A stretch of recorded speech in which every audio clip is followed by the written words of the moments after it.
ओम शांति। आज की मुरली 5/7/2025। मीठे बच्चे, बाप तुम्हें पढ़ा रहे हैं खूबसूरत देवी देवता बनाने। खूबसूरती का आधार है पवित्रता। प्रश्न है, रूहानी समा पर जो परवाने फिदा होने वाले हैं उनकी निशानी क्या होगी? उत्तर है, फिदा होने वाले परवाने, पहला, समा जो है जैसी है उसे यथार्थ रूप से जानते और याद करते हैं। दूसरा, फिदा होना माना बाप समान बनना। तीसरा, फिदा होना माना बाप से भी ऊंच रजाई का अधिकारी बन जाना। गीत है, महफिल में जल उठी शमा। ओम शांति। मीठे मीठे रूहानी बच्चों ने यह गीत की लाइन सुनी। यह कौन समझाते हैं? रूहानी बाप वह समा भी हैं। नाम ढेर के ढेर रखे हैं। बाप की स्तुति भी बहुत करते हैं। यह भी परमपिता परमात्मा की स्तुति है ना। बाप समा बनकर आए हैं परवानों के लिए। परवाने जब समा को देखते हैं तो उन पर फिदा हो शरीर छोड़ देते हैं। अनेक परवाने होते हैं जो समा पर प्राण देते हैं। उसमें भी खास जब दीपमाला होती है, बत्तियां बहुत जलती है तो छोटे छोटे जीव ढेर रात को मर जाते हैं। अब तुम बच्चे जानते हो, हमारा बाबा है सुप्रीम रूह। उनको हुसैन भी कहा जाता है। बहुत खूबसूरत है क्योंकि वह एवर प्योर है। पर आत्मा प्योर बन जाती है तो उनका शरीर भी प्योर, नेचुरल, सुंदर मिलता है। शांति धाम में आत्माएं पवित्र रहती हैं। फिर जब यहाँ आती हैं पाठ बजाने तो सतो प्रधान में से सतो रजो तमो में आती हैं। फिर सुंदर से श्याम अर्थात काली इम्प्योर बन जाती हैं। आत्मा जब पवित्र है तो गोल्ड एजेड कही जाती है। उनको फिर शरीर भी गोल्ड एजेड मिलता है। दुनिया भी पुरानी और नई होती है। वही हसीन परमपिता परमात्मा जिसको भक्ति मार्ग में बुलाते रहते हैं, हे शिव बाबा, वह निराकार परमपिता परमात्मा आया हुआ है आत्माओं को इम्प्योर से प्योर हसीन बनाने।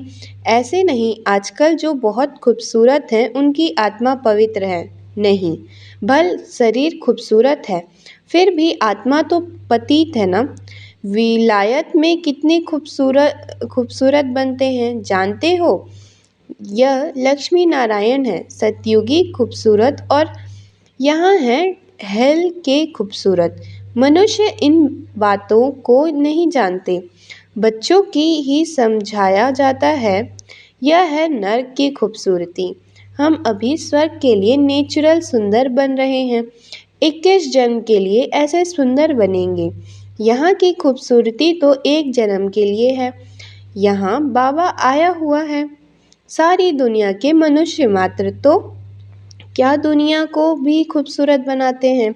सतयुग नई दुनिया में थे ही खूबसूरत देवी देवताएं। वह बनने के लिए अभी तुम पढ़ते हो। बाप को समा भी कहते हैं, परंतु हे परम आत्मा, जैसे तुमको आत्मा कहते हैं वैसे उनको परम आत्मा कहते हैं। तुम बच्चे बाप की महिमा गाते हो, बाप फिर बच्चों की महिमा करते हैं। तुमको ऐसा मानता हूँ जो मेरे से भी तुम्हारा मर्तबा ऊंच है। मैं जो हूँ, जैसा हूँ, जैसे मैं पाठ बजाता हूँ, यह और कोई नहीं जानते। अभी तुम बच्चे जानते हो कैसे हम आत्माएं पाठ बजाने के लिए परम धाम से आती हैं। हम शूद्र कुल में थीं, फिर अब ब्राह्मण कुल में आई हैं। यह भी तुम्हारा वर्ण है और कोई धर्म वालों के लिए यह वर्ण नहीं है। जिन्हों के वर्ण नहीं होते उनका तो एक ही वर्ण है, क्रिश्चियन ही चले आते हैं। हाँ, उनमें भी सतो रजो तमो में आते हैं। बाकी यह वर्ण तुम्हारे लिए है। सृष्टि भी सतो रजो तमो में आती है। यह सृष्टि चक्र बेहद का बाप बैठ समझाते हैं। जो बाप ज्ञान की सागर, पवित्रता का सागर है, खुद कहते हैं मैं पुनर्जन्म नहीं लेता हूँ। भल शिव जयंती भी मनाते हैं, परंतु मनुष्य को यह पता नहीं कि अब आते हैं, उनकी जीवन कहानी को भी नहीं जानते। बाप कहते हैं मैं जो हूँ, जैसा हूँ, मेरे में क्या पार्ट है, सृष्टि चक्र कैसे फिरता है, यह तुम बच्चों को मैं कल्प कल्प समझाता हूँ। तुम जानते हो हम सीढ़ी उतरते उतरते तमो प्रधान बने हैं। 84 जन्म भी तुम लेते हो, पिछाड़ी में जो आते हैं उनको भी सतो रजो तमो में आना ही है। तुम तमो प्रधान बनते हो तो सारी दुनिया तमो प्रधान बन जाती है, फिर तुमको तमो प्रधान से सतो प्रधान जरूर बनना है। यह सृष्टि चक्र फिरता रहता है। अभी है कलयुग, उसके बाद फिर सतयुग आएगा। कलयुग की आयु पूरी हुई। बाप कहते हैं मैंने साधारण तन में हूबहू कल्प पहले मुआफिक प्रवेश किया है। फिर से तुम बच्चों को राजयोग सिखाने योग्य तो आजकल बहुत हैं। बैरिस्ट्री योग, इंजीनियरिंग योग। बैरिस्ट्री पढ़ने के लिए बैरिस्टर के साथ बुद्धि का योग लगाना होता है। हम बैरिस्टर बन रहे हैं तो पढ़ाने वाले को याद करते हैं। उनको तो अपना बाप अलग है, गुरु भी होगा तो उनको भी याद करेंगे, तो भी बैरिस्टर के साथ बुद्धि का योग्य रहता है।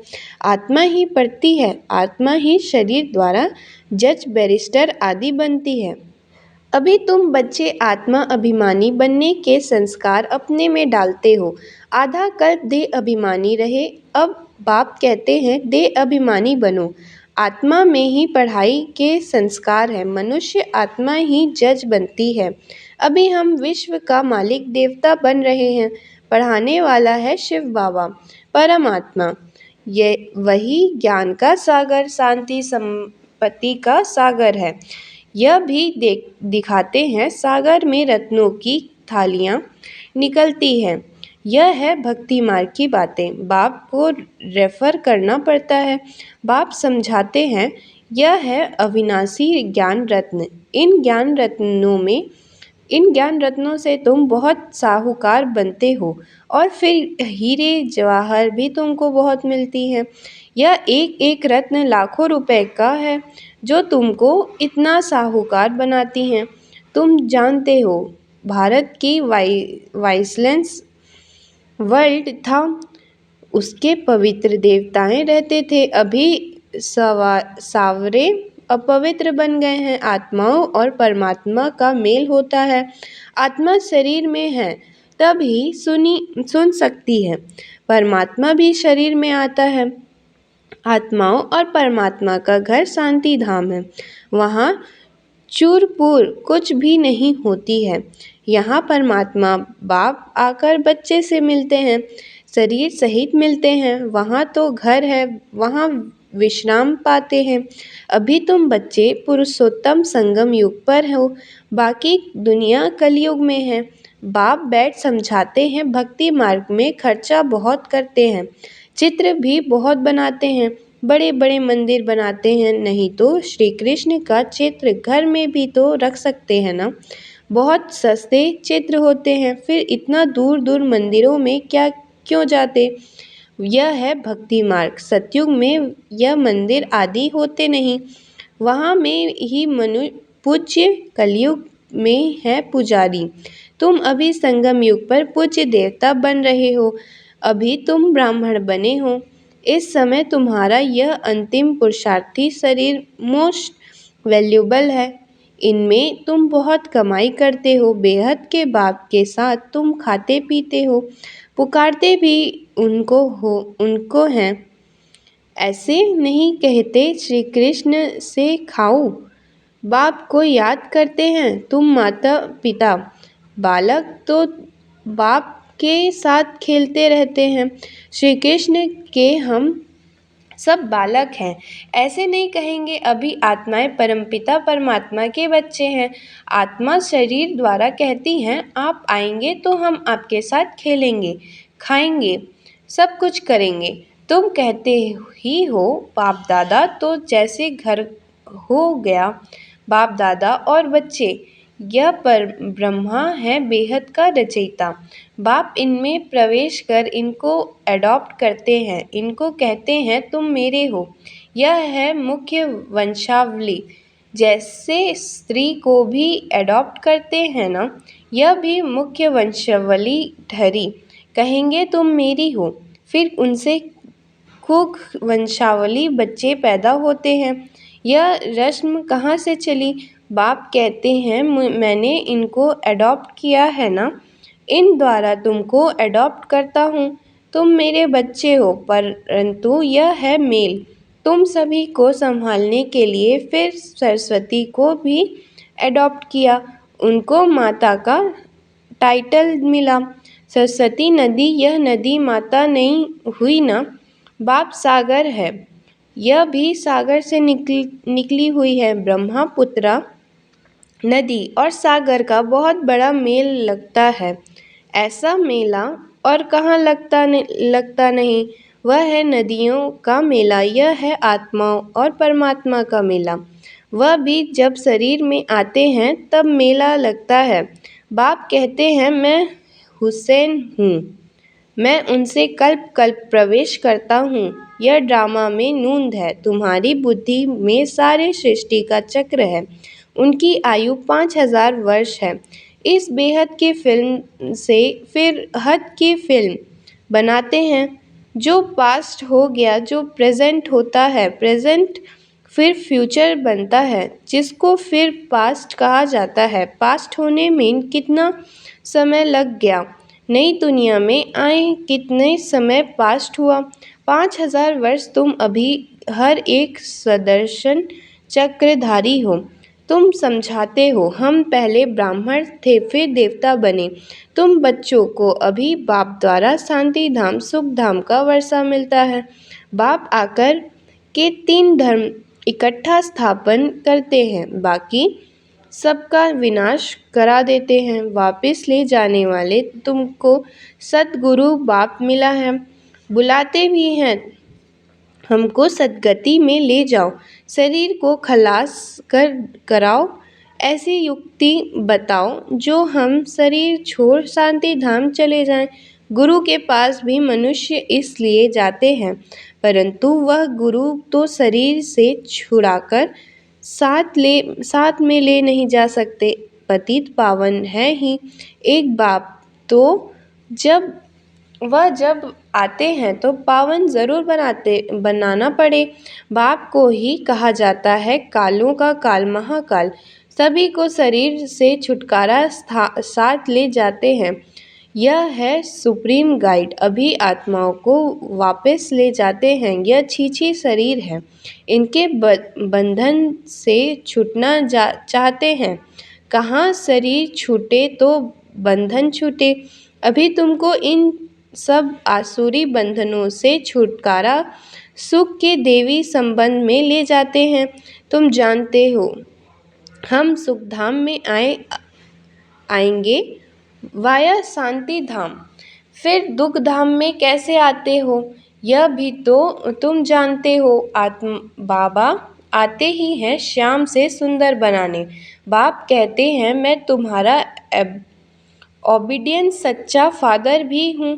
फादर हमेशा ओबीडियंट होता है, सेवा बहुत करते हैं, खर्चा पर पढ़ाकर फिर सब धन दौलत बच्चों को देकर खुद जाए साधुओं को संग करते हैं, अपने से भी बच्चों को ऊंच बनाते हैं। यह बाप भी कहते हैं मैं तुमको डबल मालिक बनाता हूँ।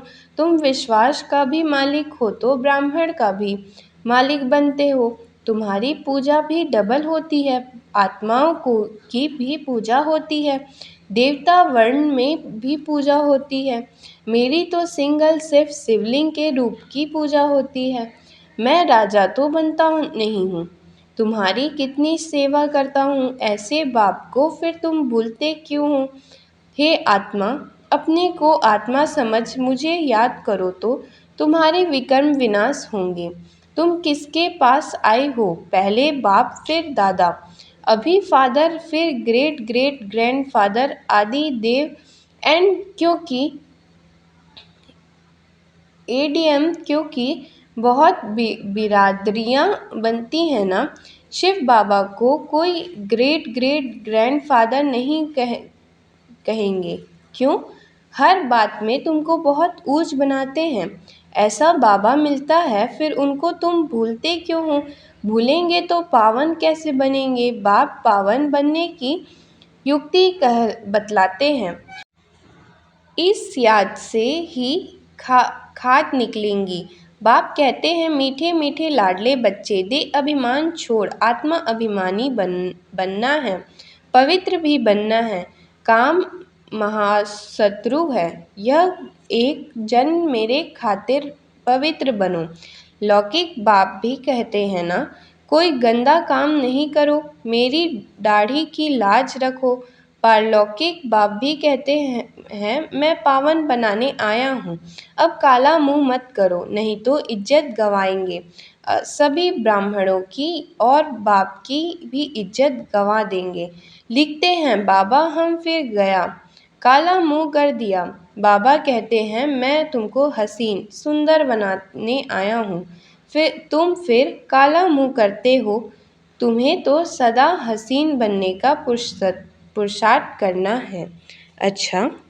मीठे मीठे सिखिलदे बच्चों प्रति माता पिता बाप दादा को याद प्यार और गुड मॉर्निंग। रूहानी बाप की रूहानी बच्चों को नमस्ते। धारणा के लिए मुख्य सार है। पहला, यह अंतिम पुरुषार्थी शरीर बहुत वैल्यूबल है, इसमें बहुत कमाई करनी है। बेहद के बाप के साथ खाते पीते सर्व संबंधों की अनुभूति करनी है।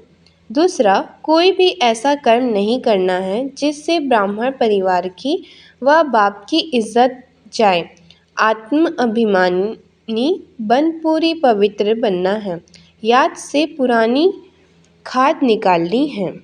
वरदान है, सुनने के साथ साथ स्वरूप मन के मनोरंजन द्वारा सदा शक्तिशाली आत्मा भव। रोज मन में शव के प्रति या औरों के प्रति उमंग उत्साह का संकल्प लाओ। स्वयं भी उसी संकल्प को स्वरूप बनो और तुम दूसरों की सेवा में भी लगाओ, तो अपनी जीवन भी सदा के लिए उत्साह वाली हो जाएगी और दूसरों को भी उत्साह दिलाने वाले बन सकेंगे। जैसे मनोरंजन प्रोग्राम होता है, ऐसे रोज मन के मनोरंजन का प्रोग्राम बनाओ। जो सुनते हो उसको स्वरूप बनो तो शक्तिशाली बन जाएंगे। स्लोगन है, दूसरों को बदलने के पहले स्वयं को बदल लो, यही समझदारी है। दूसरों को बदलने के पहले स्वयं को बदल लो, यही समझदारी है। अच्छा, ओम शांति।